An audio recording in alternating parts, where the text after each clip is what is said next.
Hey guys, Gemmy here, and today I'm going to be showing you the Gemmy animated Christmas Snowball Mickey Mouse, one of the first Disney-themed animatronics that Gemmy has ever made.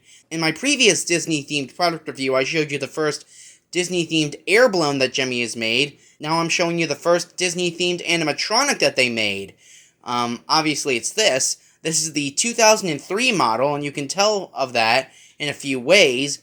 The tag for one saying Gemmy Industries Inc. and obviously the little yellow press-on-off button pad rather than the red and white one the 2004 model has.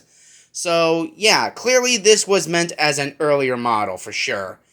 Now, of course, as you might have guessed, the arms were broken on this thing.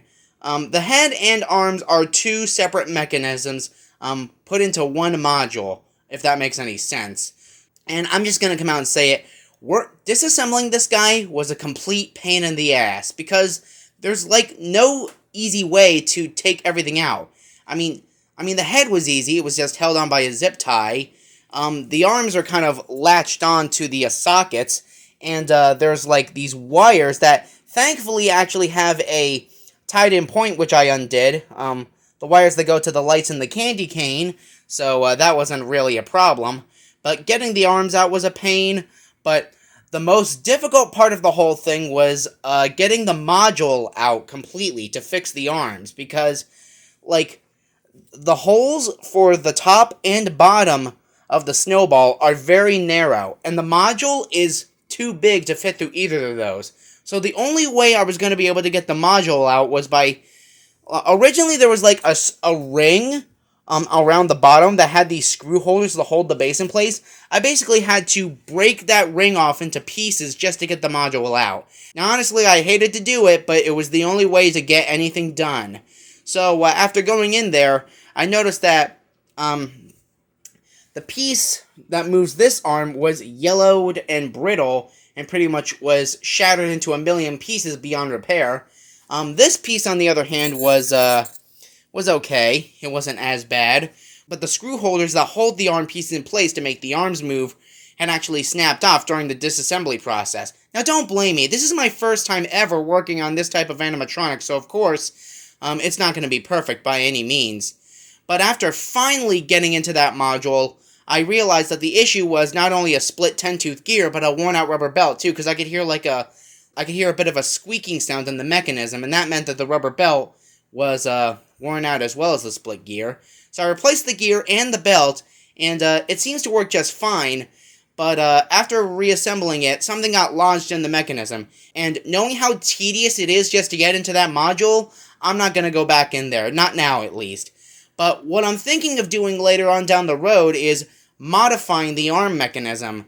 Like, see, what I'm thinking of doing is, like, taking a dancing hamster's mechanism, the one with the moving head and arms, take the arm pieces, and then just, take some, bendable wire, brand new factory fresh, and extend it all the way into the arms, and that should make the arms move. It's kind of a weird anatomy. I'd explain it, but that would take quite a while. So, long story short, I unfortunately could not get the arms moving.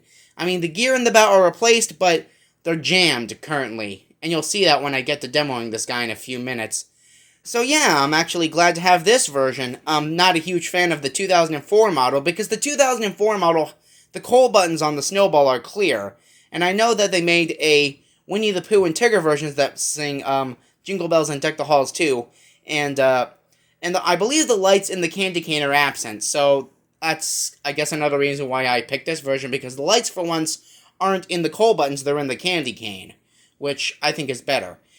And one more thing I want to say is that in all the pictures I've seen of this guy, the candy cane was over the shoulder, and I thought it was just posed that way by default, but there's actually a reason why it's like that, because the candy cane is actually sewn to the back of the head, so that makes perfect sense.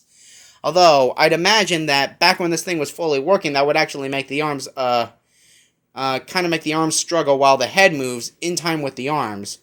But, that's just my theory.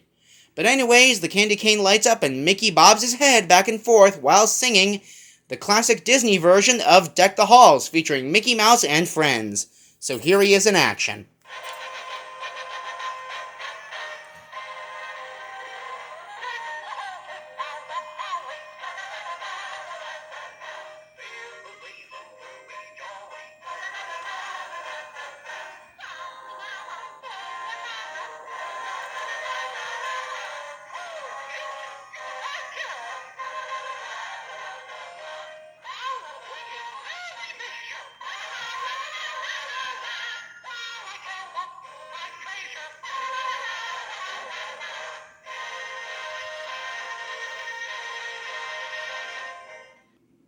Yeah, as you can see, when the lights in the candy cane go dim, that's when the arms are supposed to move. And again, like I said, the mechanism for that is jammed, and I'm too exhausted to go back in there, because I would have to do, everything. I'd have to disassemble everything, I'd have to rip out that new zip tie, and just basically do it again, which I'm not willing to do for a while at least. Anyways, here's an up-close look at the character. We've got Micky with his, there's no outlines on the eyes on this one. That's just the way it's designed. And yeah, the module, as you might imagine, without the screw holders, the module is just kind of gonna be free swinging in there. But here's the side. Here's the tags. Deck the halls. Hold on. It says it was composed in 2000 and 2001 by... There we go.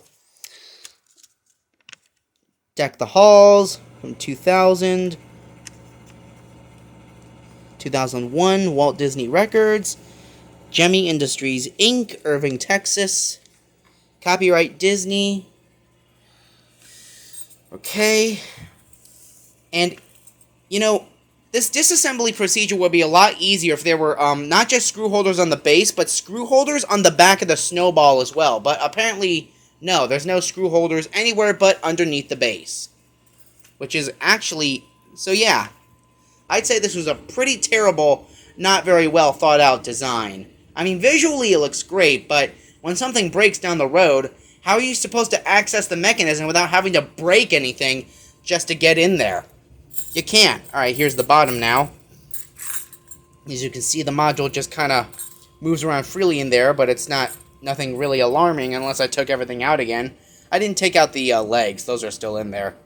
But yeah, here's the base. Oh, shit, something's touching. Alright. Oh boy. Sorry. Anyway, here's the bottom. It says... If you're watching this on mobile, you'll have to, like, tilt your head. Let's see. There we go. Gemmy Industries Corp. They're the 4 screw holders. Oh, jeez! Something's setting them off? Oh, boy. Hold on while I, fix this guy up a bit. His arm came off. Oh, boy.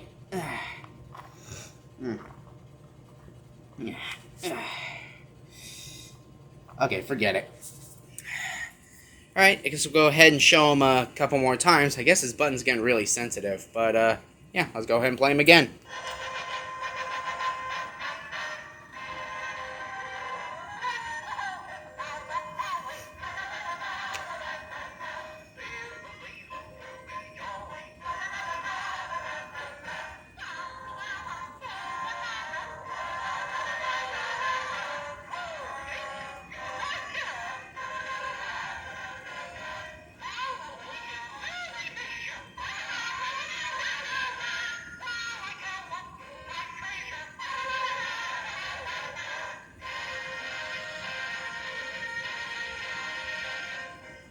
Wait, one last time.